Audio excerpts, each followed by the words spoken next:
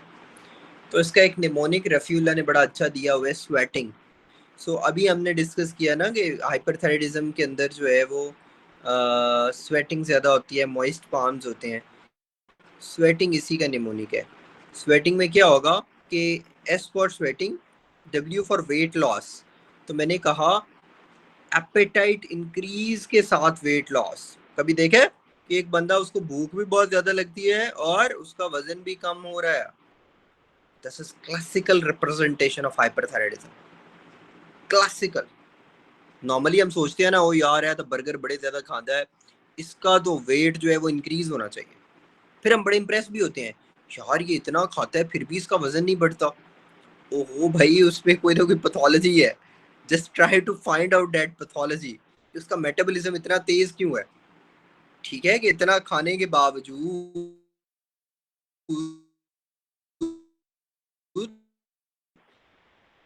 उसमें weight loss हो रहा है, ठीक।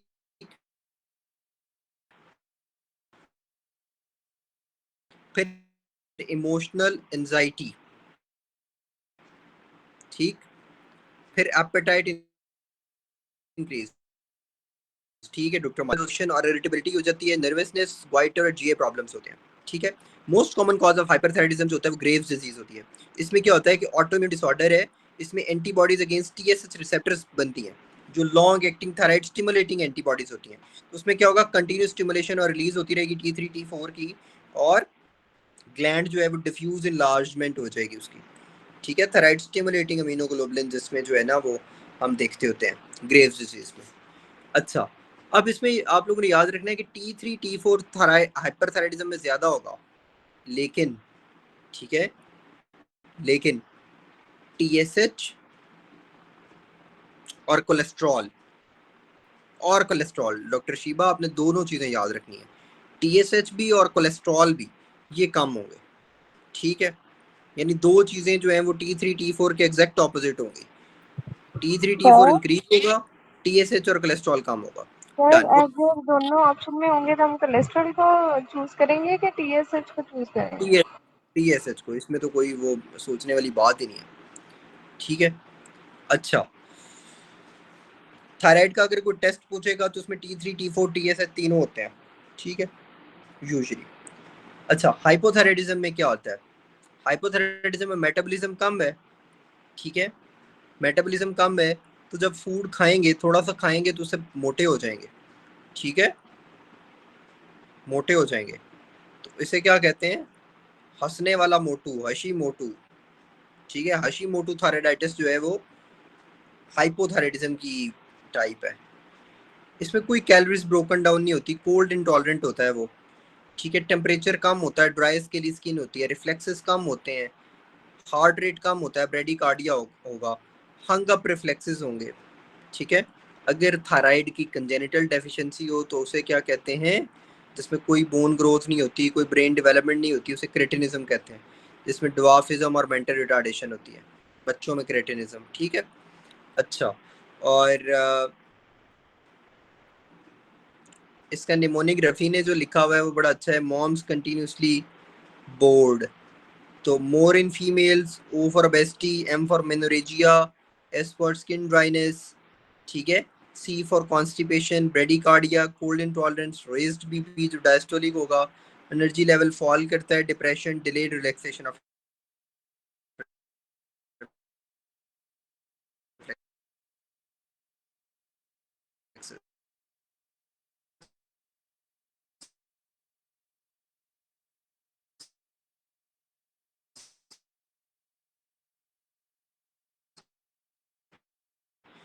ठीक है। अब इसमें जो है वो फर्क क्या है? तो इसमें एंटी टीएसएच रिसेप्टर्स एंटीबॉडीज होंगी, एंटी टीपीयू एंटीबॉडीज होंगी, एंटी टीबीजी एंटीबॉडीज होंगी, ठीक है। उसकी वजह से इन्फ्लेमेशन वगैरह होगी और T3 T4 कम होगा। Done. So we are done with hyperthyroidism, hypothyroidism, Graves disease, Hashimoto thyroiditis, cretinism. Done sir. अगले मेरे ख्याल से थायराइड के आपके 2 टेबल्स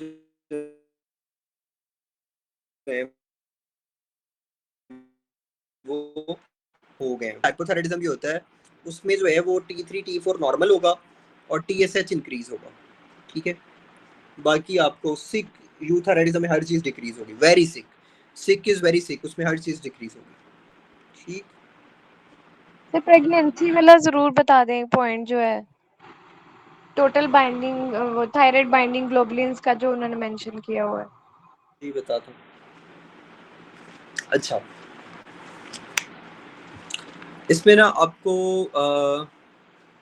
कुछ बातें जो है वो पता होनी चाहिए। वो कौन सी हैं कि जो थायराइड हार्मोन की फॉर्मेशन होती है उसमें binding of iodine to tyrosine जो है वो फर्स्ट स्टेप है, लेकिन डीएक्टिवेशन ऑफ थायराइड हार्मोन में डी से डीएक्टिवेशन, डी से डी आयोडीनेशन, तो डीएक्टिवेशन में डी आयोडीनेशन होगी डेफिनेटली ना।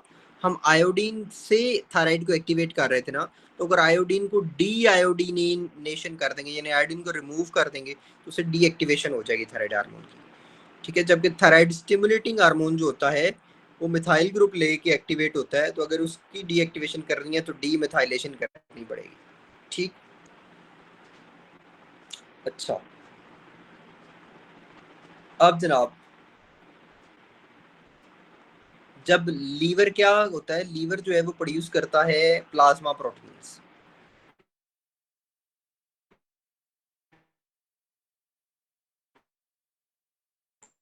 अगर लीवर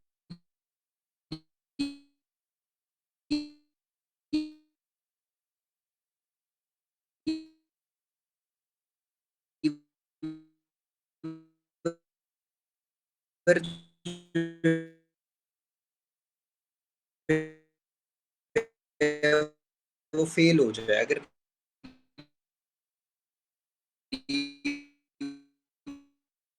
लीवर जो है वो काम करना छोड़ जाए तो प्लाज्मा प्रोटीन्स बनेगी, नहीं बनेगी। अगर प्लाज्मा प्रोटीन्स नहीं is increased, think logically, जल्दी से जल्दी से।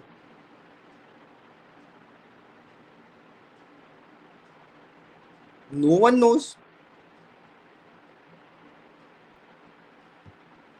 no sir, estrogen, pregnancy estrogen hormonal due to hormones, ठीक है। प्रेगनेंसी के अंदर क्या होता है, हार्मोन, हार्मोन, ठीक है, हार्मोन ज्यादा होते हैं। कौन सा हार्मोन, ईस्ट्रोजन वगैरह, ठीक है। तो ये जो ईस्ट्रोजन वगैरह होते हैं ये थायराइड बाइंडिंग ग्लोबुलिन्स के लेवल को भी रेज्ड कर देते हैं, ठीक है। अच्छा, जब ये रेज्ड हो जाएगा ड्यू टू ईस्ट्रोजन तो उसकी वजह से क्या होगा, there will be increase total thyroid hormone, ठीक है। लेकिन जो फ्री हार्मोन्स हैं वो नॉर्मल रहेंगे, ये प्रेगनेंसी में होता है, दैट्स इट। ओके सर, अगला जो है वो प्राइमरी हाइपरथायराइडिज्म में डिक्रीज T4 इंक्रीज TSH होगा, ये हम ऑलरेडी कर चुके हैं। Hyperthyroidism, hypothyroidism. थायराइड स्टोन क्या होता है, ये लाइफ थ्रेटनिंग कंडीशन है जिसमें अनट्रीटेड और अंडर ट्रीटेड हाइपरथायराइडिज्म होता है, ठीक है। इसमें सीवियर टेकीआरिथमिया, टेकीकार्डिया, रेस्टलेसनेस वगैरह होगी, ठीक है। प्रोपाइल थायोजुरेसिल और बीटा ब्लॉकर्स वगैरह देते हैं। सब एक्यूट क्या होता है, उसमें वायरल इन्फेक्शंस की हिस्ट्री होती है और उसकी वजह से पेनफुल ग्वाइटर और सेल्फ लिमिटिंग डिजीज होती है ये, ठीक। That's it. ग्वाइट्रोजेंस जो होते हैं वो माइड्रोन और लिथियम होते हैं। माइड्रोन वगैरह का जो स्ट्रक्चर है वो आयोडीन की तरह का होता है, ठीक है।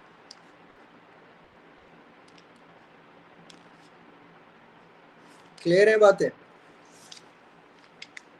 Okay sir. अब ना एक जो नेक्स्ट पॉइंट है वो है ड्रग्स का। तो इसमें सिर्फ मैं एक वर्ड बोलूंगा ताकि आप लोगों को कंफ्यूज ना हो कभी भी। आपने कहना है PTU पहले, PTU पहले, P से PTU, P से पहले, यानी प्रोपाइल थायोयूरेसिल पहले, मथीमाजोल बाद में।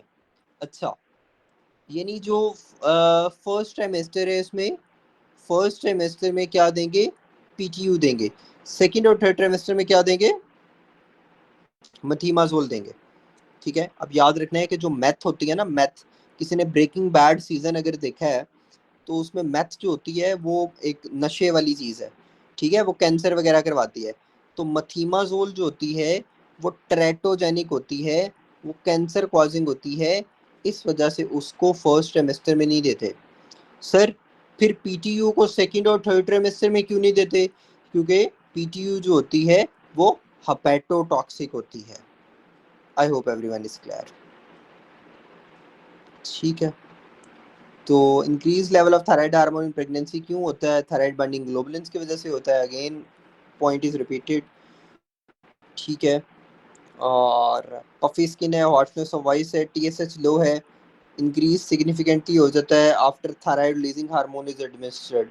तो थायराइड रिलीजिंग हार्मोन जो होता है वो कहाँ से आता है? वो हाइपोथैलेमस। सारे रिलीजिंग इमिटिंग चीज़ें जो है वो हाइपोथैलेमस से आ रही है ना। इसका मतलब अगर आपने उसको दिया है तो उससे क्या होगा, इंक्रीज हो जाता है टीएसएच लेवल। डेट मीन्स के उसमें जो प्राइमरी अबनॉर्मेलिटी थी वो हाइपोथैलेमस में ही थी और टीएसएच लो है। तो टीएसएच लो है, T3 T4 इसमें क्या होगा? टीएसएच लो था लेकिन वो इंक्रीज हो जाता है after giving thyroid releasing hormone. इसका मतलब ये है कि TSH is increased, T3 T4 is decreased, that is hypothyroidism due to primary abnormality in the hypothalamus। ठीक है, अच्छा जी।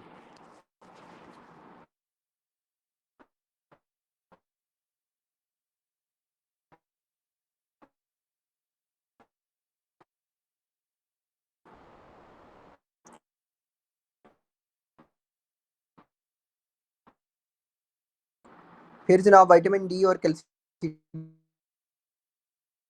में ऑलरेडी आप लोगों को फॉस्फेट ट्रैशिंग बी और फॉस्फेट की भी, ठीक है, इंक्रीज करवाता है। लेकिन किडनी के अंदर ये सौतेली माँ की तरह एक्ट करता है कि ये अपना जो बच्चा होता है यानी कैल्शियम जो अपना उसका काका होता है कैल्शियम, उसकी रीअब्जॉर्प्शन किडनी में, किडनी के डीसीटी में इंक्रीज कर देता है। जबकि जो पराया होता है, पी से पराया, पी से फॉस्फेट, पी से पीसीटी, तो जो पराया होता है फॉस्फेट पीसीटी के अंदर उसकी रीअब्जॉर्प्शन को डिक्रीज कर देता है। सर इससे ज़्यादा मैं आसान नहीं कर सकता था। अपना जो काका था वो कैल्शियम, उसको उसने ले लिया, डीसीटी में रीअब्जॉर्ब करवा लिया, और जो पराया था वो कौन सा था? फॉस्फेट। और पी से पराया, पी से फॉस्फेट, पी से पीसीटी, उसको उसने डिक्रीज रीअब्जॉर्प्शन करवा दी किडनीज में, पीसीटी में। ठीक है, उससे क्या होगा? Increase serum calcium, decrease phosphate. ठीक है, डायरेक्टली इसका किडनी और बोन्स पे इफेक्ट होता है, इनडायरेक्टली जीआई सिस्टम पे होता है। डन।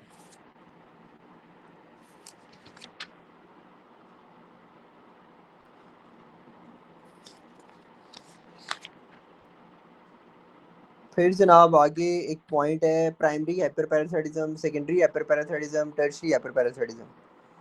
ठीक है, प्राइमरी हाइपरपैराथायरिज्म, सेकेंडरी हाइपरपैराथायरिज्म, टर्शियरी हाइपरपैराथायरिज्म। ठीक है, तो मैं अगर एक एक वर्ड में बोलूँ तो हाइपर पैराथायरिज्म का मतलब क्या है कि पैराथायराइड ज़्यादा हो गया। पैराथायराइड ज़्यादा क्यों हुआ है?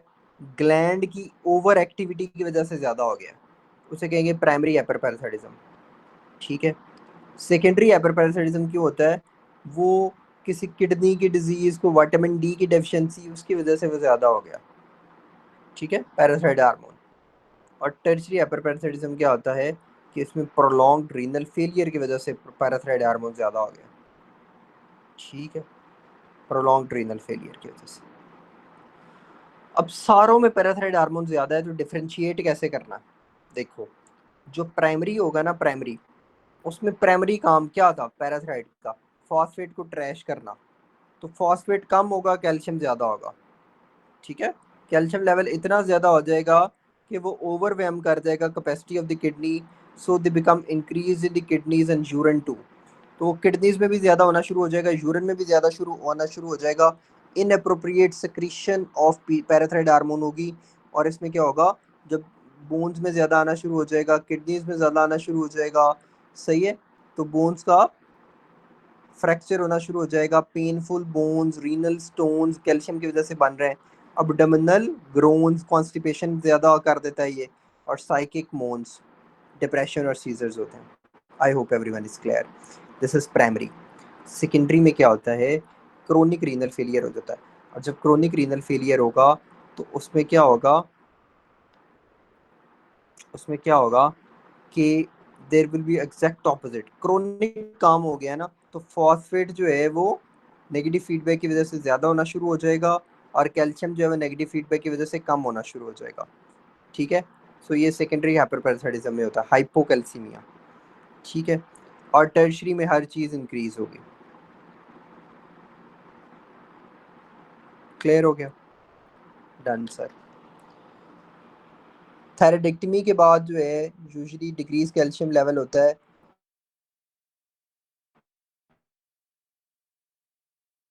तो इसे कहते हैं हाइपो। बाकी जी आगे कुछ पॉइंट्स हैं जो हार्मोन्स हम ऑलरेडी पढ़ चुके हैं, ऑक्सीटोसिन, एडीएच, पोसा निमोनिक वाला, प्रोलैक्टिन हम कर चुके हुए हैं, ठीक है। टायरोसिन डेरिवेटिव्स कौन कौन से होते हैं, तो डोपा, नॉरएपिनेफ्रिन, एपिनेफ्रिन और थायराइड, ये सारे टायरोसिन डेरिवेटिव्स हैं, ठीक है।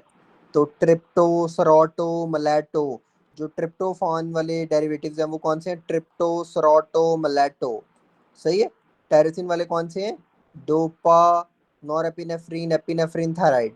और ट्रिप्टो वाले कौन से हैं, ट्रिप्टो, सरोटो, मलैटो, यानी मेलेटोनिन, सेरोटोनिन, ट्रिप्टोफान। क्लियर है, ये एमसीक्यूज आते हैं।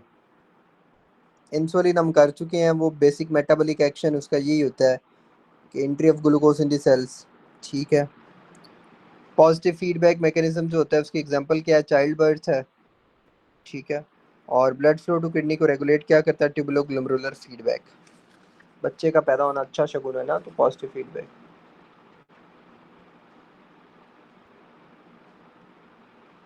फिर ये कुछ स्टेजेस उन्होंने दी हुई हैं, क्या कह रहे हैं,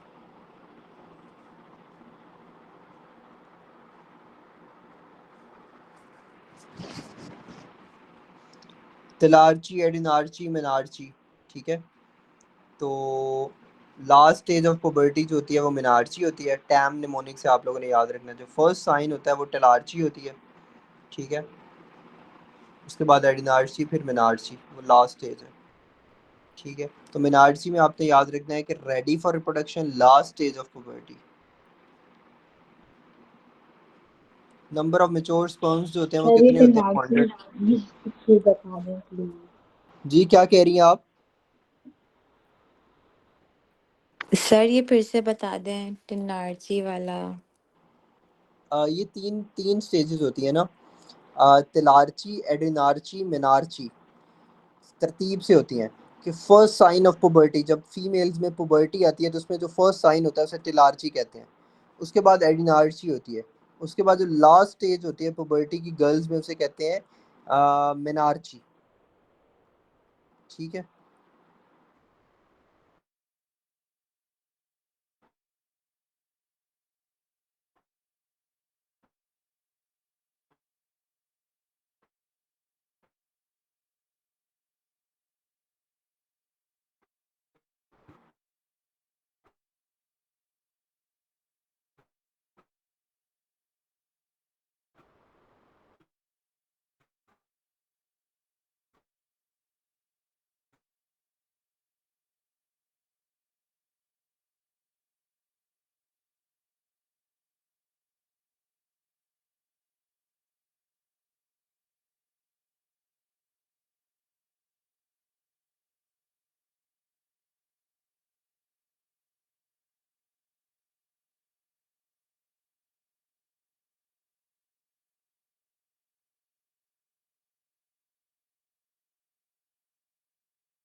भी ऑप्शन आता है, 64 के साथ भी आता है, ये वेरी कर रहा होता है वैसे।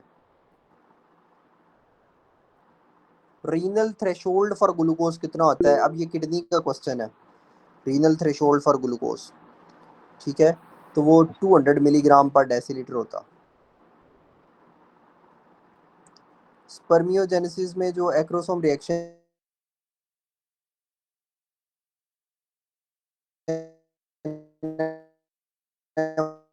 वो कौन करवाता है? तो वो लाइसोसोम्स या एक्रोसोम की फॉर्मेशन जो होती है वो गोल्जी करवाता है। प्रोसेसिंग, पैकेजिंग, लेबलिंग, ठीक है। स्पर्म जो होता है उसकी डायरेक्शनल मूवमेंट होती है एपिडिडमस में। फिर अगर 5 हाइड्रोक्सी इंडोल एसिटिक एसिड जो है उसके लेवल्स इंक्रीज हुए हों तो ये किस में होता है? ये कार्सिनॉइड सिंड्रोम में होता है, जिसमें क्यूटेनियस फ्लशिंग वगैरह होती है, ठीक है। और 5 हाइड्रोक्सी इंडोल एसिटिक एसिड के लेवल ज़्यादा हुए होते हैं, डायरिया वगैरह के साथ ही आ रहा होता है, ठीक है। अच्छा, लेकिन अगर विनाइल मेंडेलिक एसिड जो है उसके लेवल्स जो है वो रेज्ड हैं वीएम में, यूरिन में, तो वो फियोक्रोमोसाइटोमा होगा। That is pheochromocytoma. इसके आगे कौन सा पॉइंट है?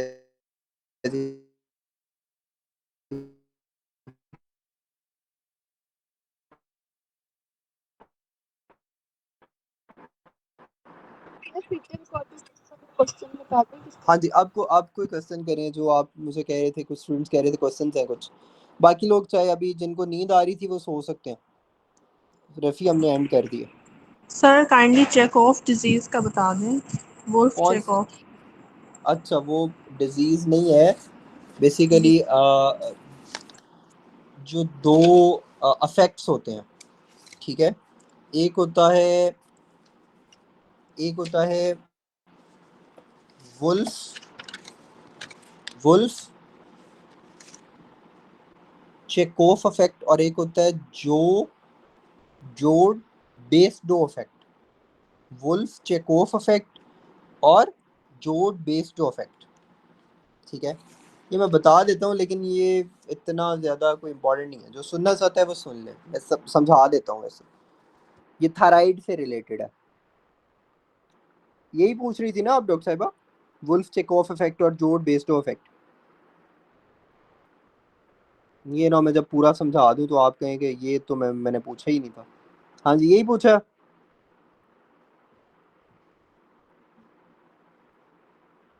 Yes sir.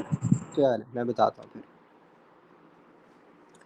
जब आप आयोडीन देते हो हाई क्वांटिटी में, तो वो जो आयोडीन होता है वो क्या करता है, ठीक है, वो क्या करता है?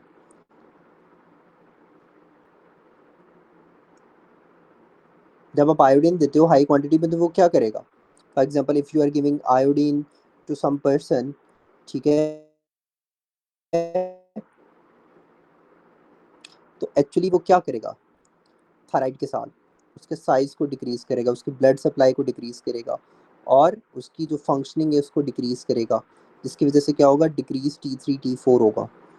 अब this is what I am talking about high quantity iodine, ठीक है। हाई क्वांटिटी आयोडीन, बहुत ही सादा लफ्जों में समझा रहा हूँ। हाई क्वांटिटी आयोडीन, जब आप हाई क्वांटिटी आयोडीन देते हो, जब आप हाई क्वांटिटी आयोडीन देते हो तो उसमें क्या होगा? वो लोडेड आयोडीन जो होता है वो थायराइड के साइज को डिक्रीज करेगा, उसकी ब्लड सप्लाई को डिक्रीज करेगा, उसकी फंक्शनिंग को डिक्रीज करेगा, T3 T4 को डिक्रीज करेगा। तो आप मुझे बताओ कि ये जो इसे कहते हैं Wolff Chaikoff effect, Wolff Chaikoff effect, कि आयोडीन बहुत ज़्यादा लोड कर दो जिससे थायराइड की फंक्शनिंग जो है वो स्टॉप हो जाए। तो अब ये आपने कब करना होता है? डॉक्टर सैरिश ने क्वेश्चन किया था। डॉक्टर सैरिश, कोई गलत जवाब देने कोई मसला नहीं, आपको कब जो है वो थायराइड की फंक्शनिंग को रोकना होता है? सर हाइपरथायराइडिज्म में। बिल्कुल ठीक है, बेहतरीन है। मैं कुछ एडिशन भी इसमें कर देता हूँ। थायराइड की सर्जरी करते हुए, जब थायराइड ग्लैंड की सर्जरी कर रहे होते हैं ना, तो आपको T3 T4 के लेवल को डिक्रीज करना होता है, ठीक है। तो थायराइड सर्जरीज में, ताकि थायरोटॉक्सिकोसिस ना हो, तो उसमें ये वुल्फ चेकऑफ इफेक्ट जो है वो कारआमद होता है, यूजफुल होता है। ठीक है, तो पेशेंट्स को यूजुअली ना जो सर्जन होते हैं वो क्या कहते हैं, वो कहते हैं कि आपने जो है ना 1 महीने तक लुगल्स आयोडीन का सोल्यूशन पीना है, उसके बाद आपकी सर्जरी होगी। ठीक है, तो ये जो लुगल्स आयोडीन है बेसिकली वो क्या होता है, वो आयोडीन हाई क्वांटिटी में पेशेंट को पिलाते हैं कि भाई आयोडीन लो, जिससे उसका थायराइड की फंक्शनिंग जो है वो स्टॉप होएगी और उसके बाद उसकी सर्जरी पॉसिबल होगी, ताकि थायरोटॉक्सिकोसिस ना हो जाए जब सर्जरी करें। इसे वुल्फ-चेकऑफ इफेक्ट कहते हैं। सर मैंने बुकिश नहीं पढ़ाया, मैंने आप लोगों को कॉन्सेप्ट दिया है कि व्हाट इज़ वुल्फ-चेकऑफ इफेक्ट, ताकि आपको याद रहे कि इसका क्लिनिकल रोल क्या है और आप लोगों को इसको अप्लाई कैसे करना है, इसको कॉन्सेप्चुअली कैसे याद रखना है। वुल्फ-चेकऑफ हो गया, समझ आ गई what is wolf-Chaikoff effect? Yes sir. ठीक है। अच्छा, अब व्हाट इज़ जोड बेस्ड इफेक्ट? अपने आप को कंफ्यूज नहीं करना आप जोड बेस्ड इफेक्ट में।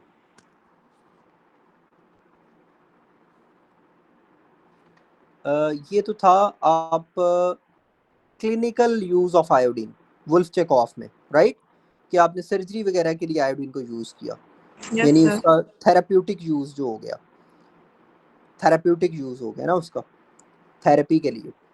अच्छा, एक इसका डायग्नोस्टिक यूज भी होता है आयोडीन का, और उस इफेक्ट को कहते हैं जोड बेस्ड इफेक्ट। अब इसमें क्या होता है, जब आप आयोडीन देते हो, स्पेशली राय, रेडियो एक्टिव आयोडीन स्कैन, यानी राय स्कैन के लिए, रेडियो एक्टिव आयोडीन स्कैन। ठीक है, तो ये आप आयोडीन दे रहे हो, रेडियो एक्टिव आयोडीन दे रहे हो फॉर डायग्नोस्टिक पर्पस। तो ये जो सारी रेडियो एक्टिव आयोडीन है ये थायराइड ग्लैंड में आएगी। थायराइड ग्लैंड में जब ये आएगी, ये जो रेडियो एक्टिव आयोडीन है वो बीटा रेज को अमिट करना शुरू हो जाएगी। वहां पे क्या शुरू होगी, रेडियो एक्टिव है ना वो बीटा रेज को अमिट करना शुरू हो जाएगी। और जब बीटा रेज अमिट होएंगी, ठीक है, तो स्कैन वाला जो बंदा स्कैन कर रहा होता है वो सारी की सारी बीटा रेज को जो है वो कैप्चर कर लेगा, ताकि थायराइड का पूरा व्यू मिल जाए। ठीक है, ताकि पता चल जाए कि ये हॉट नोड्यूल है या कोल्ड नोड्यूल है। ठीक है, ओके सर। लेकिन लेकिन बात यहाँ ख़त्म नहीं होती। थायराइड ग्लैंड जो है ना वो इस आयोडीन का नाजायज़ फ़ायदा उठाना शुरू हो जाता है। ठीक है, उससे वो कहता है कि oh my God, I am getting this radio active iodine. ठीक है, अब ये एक्सेसिव नहीं मिल रही, ये लिमिटेड खास मिकदार में मिल रही है। लुगल्स की तरह ये एक्सेसिव नहीं मिल रही कि पीते जाओ पीते जाओ पीते जाओ। ठीक है, तो थायराइड ग्लैंड क्या करेगा, थायराइड ग्लैंड क्या करेगा, ये आयोडीन को यूज़ करना शुरू कर देगा और थायराइड हार्मोन्स बनाना शुरू कर देगा। ठीक है, इसे कहते हैं आयोडीन इंड्यूस्ड हाइपरथायराइडिज्म। तो याद रखना है कि जो वुल्फ-चेकऑफ इफेक्ट था उसमें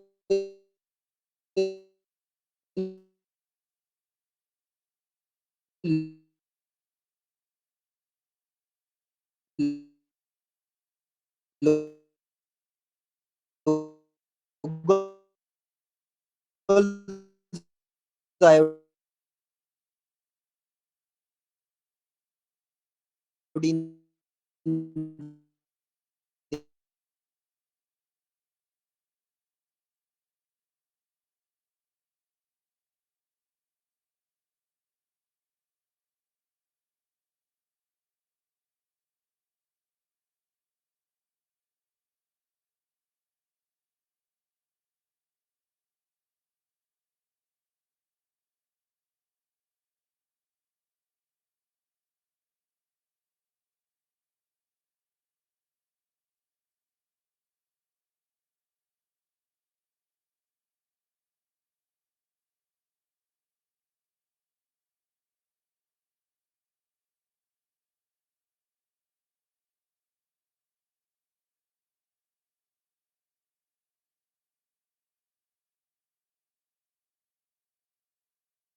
बहुत ज्यादा बनना शुरू हो जाएगी।